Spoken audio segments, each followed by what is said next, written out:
এটা হচ্ছে লাল রেড কালারের, কিছুটা খয়েরিও আছে, রেড খয়েরি মিক্সিং সিলোসিয়া। এখন শীতের সময় এই গাছে প্রচুর ফুল হয়, ঠিকভাবে পরিচর্যা করলে এই গাছের গ্রোথ খুব ভালো থাকে। আর এই সিলোসিয়ার ফুল একবার এলে মোটামুটি 1.5 মাস লাস্টিং করে। এই যে শীষগুলো দেখা যাচ্ছে এগুলো আস্তে আস্তে লম্বা হয়ে বাড়তেই থাকবে।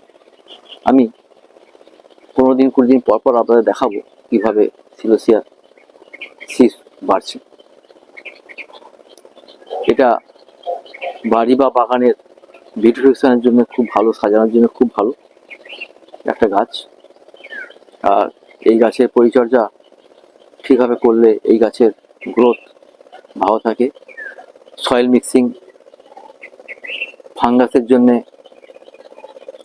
অ্যামিস্টার 1 ml 1 লিটার জলে গুলে স্প্রে করুন। ব্যাকটেরিয়া ভাইরাসের প্রতিরোধের জন্য কাকা 1 ml 1 লিটার জলে গুলে বিকালের দিকে স্প্রে করুন। নিম অয়েল 3 ml 1 লিটার জলে গুলে স্প্রে করুন। আর খোল জল দিন। খোল জল কিভাবে করতে হয় আমি বলেছিলাম। খোলের সাথে জল মিশিয়ে 4 দিনের মাথায় 100 গ্রাম খোলে 1 লিটার জল মিশিয়ে 4 দিনের মাথায় তা থেকে এক চা কাপের দিয়ে 1 লিটার জলের সঙ্গে মিক্সিং করে 1 কাপ করে স্প্রে করুন। তাহলে গাছের গ্রোথ খুব ভালো হবে, শক্ত হবে গাছ, ফুল লাস্টিং করবে।